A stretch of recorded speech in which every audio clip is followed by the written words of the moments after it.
மீண்டும் உங்களை சந்திப்பதிலே நான் மிக்க மகிழ்ச்சி அடைகின்றேன். நான் இலங்கையில இருந்து பதுளை போதனா வைத்தியசாலையில இருந்து வைத்தியர் கிருஷான் வேதநாயகம்.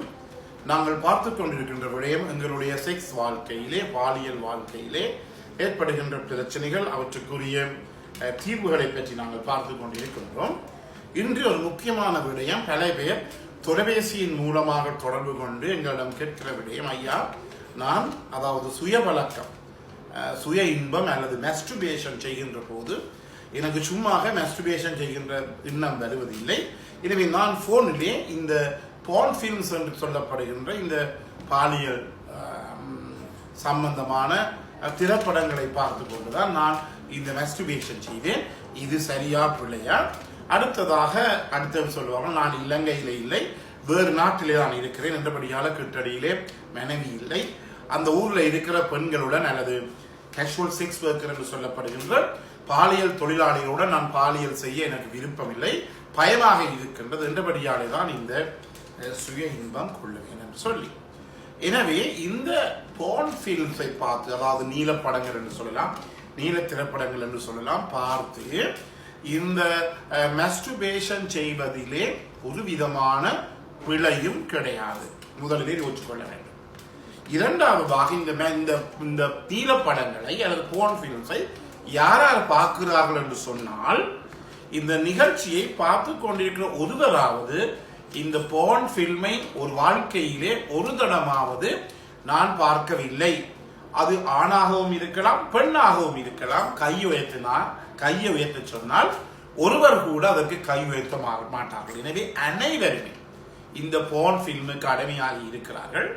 அடிமையாகி சொல்ல பார்த்திருக்கிறார்கள். அண்மையிலே அமெரிக்காவிலே ஹார்வர்ட் யூனிவர்சிட்டியிலே ஒரு ஆராய்ச்சி ஒன்று, ரிசர்ச் ஒன்று நடந்தது, ரிசர்ச் ஸ்டடி ஒன்று நடந்தது, ஆராய்ச்சி படிப்பு ஒன்று நடந்தது. அதிலே அவர்கள் அனைவரையுமே 90, 85 வயசுக்கு உட்பட்ட எல்லாரையுமே எடுத்தார்கள். அதிலே சொல்லின்படி 100% அதிலே சில நேரங்களில் 88 வயசுடையவர்கள் இருந்திருக்கிறார்களாம். 100% அனைவருமே இந்த பார்ன் ஃபிலிம்ஸை, இந்த பாலியல் திரைப்படங்களை பார்ப்பதாக தெரிவித்திருக்கிறார்கள். எனவே இந்த திரைப்படங்களை பார்ப்பதிலே ஒரு விதமான பிழையும் இல்லை. நீங்கள் கேட்கலாம், இந்த திரைப்படங்கள் பார்ப்பதற்குரிய வயசு எல்லை இருக்கிறதா?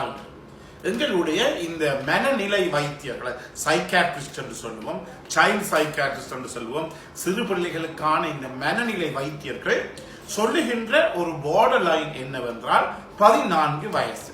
எனவே ஆண் பிள்ளையாக இருந்தாலும் என்ன, பெண் பிள்ளையாக இருந்தாலும் என்ன, 14 வயசுக்கு மேல் அவர்கள் இந்த பார்ன் ஃபில்மை பார்ப்பதிலே ஒரு விதமான பிழை ஒன்றுமே கிடையாது என்றுதான் சொல்லப்படுகிறது. அதே நேரத்திலே சில மனநிலை வருத்தங்கள் இருக்கிறது. அதில் ஒரு வருத்தம் ஓட்டிசம் என்று சொல்லுவோம், இன்னொரு வருத்தம் ஹைப்பர் ஆக்டிவிட்டி டிசார்டர் என்று சொல்லுவோம், ஹைப்பர் ஆக்டிவிட்டி டிசார்டர் போன்ற சில நோய்களிலே இவர்கள் இந்த பார்ன் ஃபிலிம்ஸை பார்க்க, இந்த பிள்ளைகள், இந்த பிரச்சனை இருக்கிற ஓட்டிசம் பிரச்சனை இருக்கிற பிள்ளைகள், அந்த ஹைப்பர் சென்சிட்டிவிட்டி டிசார்டர் இருக்கின்ற பிள்ளைகள், அதாவது மிகவும் வேகமாக உடலை வேலை செய்து கொண்டிருக்கின்ற பிள்ளைகள் இவற்றை பார்க்க வெளிக்கிடுகின்ற போது அவற்றிலிருந்து அவர்களால் வெளியில வர முடியாத ஒரு நிலைமை ஏற்படும். அந்த நிலைமையிலே அவர்களை ஒரு மனநிலை வைத்தியரிடம் அல்லது சைல்ட் சைக்காட்ரிஸ்டிடம் கட்டாயமாக காட்ட வேண்டிய ஒரு தேவை இருக்கின்றது. அதற்கு முதல் சாதாரணமாக 14 வயசுக்கு மேலே எந்த பிள்ளையுமே இந்த பார்ன் ஃபிலிம்ஸை பார்க்கலாம். அது மிகவும் முக்கியமானது. அதே நேரத்திலே என்ன நடைபெறும் என்றால், இரவிலே பார்ப்பது அது ஒரு பெரிய டேஞ்சர் சைன். ஏனென்றால் உங்களுக்கு தெரியும், இந்த இரவிலே நாங்கள் இந்த போனிலே நாம் சுற்றி இருக்கின்ற எல்லா லைட்டுகளையுமே, எல்லா வெளிச்சங்களையுமே நாங்கள் நிப்பாட்டி போட்டு, ஆஃப் பண்ணி போட்டு பார்க்க வெளிக்கிடுகின்ற போது அந்த போன்ல இருந்து வருகின்ற அந்த ப்ளூ லைட் ஆனது எங்களது மெலனின் என்று சொல்லப்படுகிற பல பொருட்கள் மூளையிலே இருக்கின்றது. அதை அப்படியே ஸ்டிமுலேட் தூண்டிக்கொண்டிருக்கின்ற போது எங்களுக்கு என்ன வராது, மூளை இன்னும் விழிப்படைந்து கொண்டே இருக்குமே தவிர மூளை தூங்காது, மூளை நித்திர கொள்ளாது. என்றபடியினாலே சில பேர் என்ன சொல்லுவார்கள் என்றால், படுக்கையில இருந்து போன் பார்த்து கொண்டிருந்தால் நித்திரை வரும் என்று சொல்லி, அது 100% மருத்துவ ரீதியிலே பிழையான ஒரு தகவல். என்ன நடைபெறும்? போன் பார்த்து கொண்டு நித்திரை கொண்டால் நித்திரை கொள்ளுகின்ற நேரம் இன்னும் நீண்டு போகுமே தவிர, அதாவது நித்திரை கொள்ளாம இருக்கிற நேரம் இன்னும் நீண்டு போகுமே தவிர ஒருபோதுமே உடனடியாகவே இந்த போன் பார்த்து கொண்டு இருக்கின்ற போது எங்களுக்கு நித்திரை வராது. என்றபடியாக நான் சொல்லுவேன், யாராவது மிக அவசரமான வேலைகள் பார்ப்பவர்களை தவிர மற்றவர்கள் எல்லாம் இலகுவாக தங்களுடைய போனை தங்களுடைய படுக்கை அறைக்குள்ளே கொண்டு செல்லாமல் இருப்பது மிக மிக நல்லது. அதுவும் பாலியல் வாழ்க்கையை கூட இல்லற வாழ்க்கையை கூட அது பாதிக்கும். பல மனைவிமார் வந்து எங்களிடம் சொல்வது என்னவென்றால், கணவர் போனை கொண்டு வந்து விடிய காலம் 4 மணி மட்டும் டாக்டர் பார்த்து கொண்டிருக்கிறார். உண்மையான கதை. பிறகு நான் 5 மணிக்கு 4:30 எப்படி எழுப்பிவிட வேண்டும், இது பிள்ளைகளை நாங்கள் பள்ளிக்கூடங்களுக்கு தயார்படுத்த ஆயத்தப்படுத்த என்றபடி அதுக்கு பிறகு இந்த செக்ஸ் பண்ணுவது என்பது ஒரு இயலாத காரியமாக போய்விடும் என்று சொல்லி பல மனைவிமார் எங்களிடம் இந்த புகார்கள் தெரிவித்திருக்கிறார்கள். எனவே இதை நாங்கள் அவதானித்துக் கொள்ள வேண்டும், கவனித்துக் கொள்ள வேண்டும். ஒருபோதுமே இரவிலே படுக்கைக்கு போகிற போது இந்த போனை கொண்டு போகாதீர்கள். அதே போலதான் இந்த படுத்துக்கொண்டு இருந்து இந்த போன் பிலிமை பார்ப்பது என்பது ஒரு இரவிலே அது ஒன்றும் ஒரு ஆரோக்கியமான நடவடிக்கை அல்ல.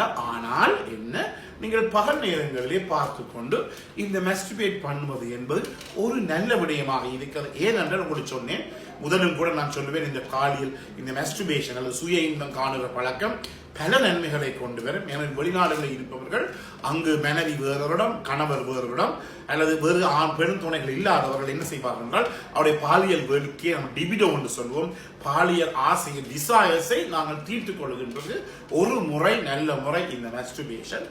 இல்லாவிட்டால் என்ன நடைபெறும் என்றால், அவர்கள் பாலியல் தொழிலாளர்களுடன் சென்று செக்ஷுவல் ஒர்க்கர்ஸுடன் சென்று அவர்கள் தங்களுக்குரிய இந்த நோய்களை, பலதரப்பட்ட HIV இருக்கலாம், எய்ட்ஸ் ஆக இருக்கலாம், பலதரப்பட்ட நோய்களை அவர்கள் தங்களுக்குள்ளே வாங்கிக் கொள்வார்கள். எனவே இதை தடுப்பதற்காகத்தான் நான் சொல்லுவேன், இந்த மெஸ்டிபேஷன் என்பது மிகவும் முக்கியமானது, நன்மை பயக்கக்கூடியது. ஆனால் சில நேரங்களில் மெஸ்டிபேட் பண்ணினாலும் கூட உங்களுக்கு அந்த லிபிடோ, அந்த எழுச்சி டிசைய வராவிட்டால் நீங்கள் ஒரு போன் பிலிமை போட்டு பார்ப்பதிலே ஒரு விதமான பிரச்சனையும் இல்லை. ஆனால் அவதானித்துக் கொள்ள வேண்டியது என்னவென்றால், நிச்சயமாக இதை எங்களை அடிமைப்படுத்த விடக்கூடாது. அதே போலதான் இந்த பிள்ளைகளுக்கு நான் சொன்னேன், 14 வயசு என்று போர்டை போட்டேன். நீங்கள் அதை கண்டித்தால், திருத்தி பேசினால் என்ன நடைபெறும் என்றால் உங்களுக்கு தெரியும், ஒரு ஃபீட்பேக். நான் ஒன்று சொன்னால் சின்ன பிள்ளைகள் செய்வார்கள், செய்ய வேணாம் என்று சொன்னால் செய்வார்கள், செய்ய சொல்லி சொன்னால் செய்ய மாட்டார்கள். இது அவர்களுடைய மனநிலை, அது சின்ன பிள்ளைகளுக்குரிய அந்த மனநிலை. என்றபடியினாலே என்ன செய்ய வேண்டும் என்றால், நீங்கள் இவர்களை பார்க்க வேண்டாம் சொன்னால் கட்டாயமாக அவர்கள் பார்ப்பார்கள். அதே நேரத்தில் அந்த பார்க்கின்ற அந்த ஸ்மார்ட் போனை நீங்கள் பறித்து வைத்து விட்டால் அவர்கள் பாடசாலைகளுக்கு சென்று நண்பர்களுக்கு சென்று அவர்கள் பார்ப்பார்கள். நேற்று கூட யாழ்ப்பாணத்திலிருந்து எனக்கு வந்த செய்தி என்னவென்றால், அங்கு ஒரு கடையிலே காசு கொடுத்தால் பிள்ளைகளுக்கு, பள்ளிக்கூடம் செல்கின்ற பிள்ளைகளுக்கு ஸ்மார்ட் போனை இலவசமாக ஸ்மார்ட் போனை கொடுப்பார்கள். இந்த ஸ்மார்ட் போனில் அவர்கள் இப்படிப்பட்ட படங்களை பார்த்து போட்டு மீண்டும் காசை கொடுத்து அவர்கள் கொடுத்து விடுவார்கள். அதாவது ஒரு ரெண்ட் மாதிரி போனை கொடுக்கின்ற ஒரு முறை நேற்று யாழ்ப்பாணத்திலிருந்து எனக்கு வந்த தகவல் தெரிவித்தது. எனவே இதுதான் நிலைமை. என்றபடினாலே பிள்ளைகள் போன் பிலிம் பார்க்கிறார்களா, அவர்கள் பார்க்கட்டும், பிரச்சனை பார்த்தவர்கள் தீர்ந்தட்டும். அதை விட்டு போட்டு பாஞ்சு திருத்த போனால் அது பிரச்சனை. 14 வயசு தான் அவருக்குரிய ஒரு பார்டராக இருக்கிறது. எனவே இந்த நிகழ்ச்சி பிடித்திருந்தால் கட்டாயமாக மற்றவர்களுக்கு அறிமுகப்படுத்துங்கள். யூடியூப்ல பார்ப்போம், லைக் பண்ணுங்க, ஷேர் பண்ணுங்கள், மணி சைனை அது பெல் சைனை அமைத்து சப்ஸ்கிரைப் பண்ணுங்கள். டிக்டாக்ல மறக்காமல் ஃபாலோ பண்ணுங்கள். மீண்டும் உங்களை சந்திக்கும் வரை நன்றி, வணக்கம்.